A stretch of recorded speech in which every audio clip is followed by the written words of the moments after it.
即摆的囡仔愈来愈袂晓讲台语啊。毋过，阮兜大部分的时间是讲台语，所以我和阮弟弟的台语讲了算正练转。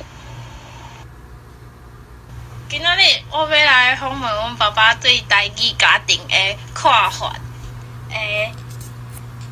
首先我想要问伊讲，为虾米会想要和囡仔讲台语？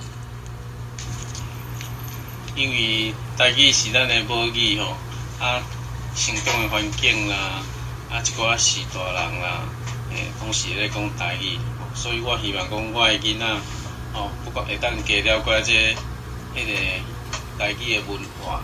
然后和父母时大啥，拢会当做一个迄个讲话莫讲啥物拢听拢无，而且伫厝里讲台语的时阵。就会当互因加较了解，伫咧学校大部分拢讲国语啊，所以其实伫咧厝里应该是，我感觉应该用讲台语来做一个迄个大家联络的感情。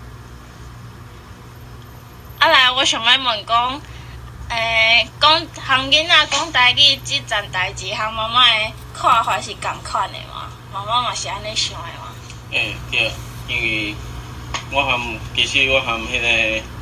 因为厝妈妈原来有讲过我嘛是感觉讲伫校其实同学啊、老师拢讲国语较济，所以我伫厝迄个应该和囡仔讲台语，互因有迄个环境，互伊更较了解，会晓去和人若要讲啊，拢会使。妈妈嘛赞成种即个想法啦，所以我咧和囡仔咧讲的时阵拢共款，特别。我和囡仔拢是讲台语，妈妈和囡仔我是讲国语、讲台语拢有。上尾我想要问看卖，你感觉和囡仔讲台语对囡仔的影响是啥？我感觉这影响嘛真大第一讲我拄有讲着讲，我这成长的环境其实时大人拢是讲台语的所以其实和时大人会亲啊袂亲。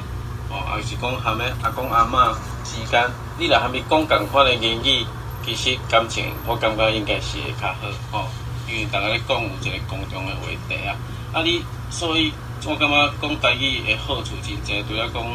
会当了解拄仔讲的文化，和迄个一寡时大人的感情，包括讲人工，无一定讲和人迄个去食头路，嘛是算一个迄个真好的工具啊。多谢。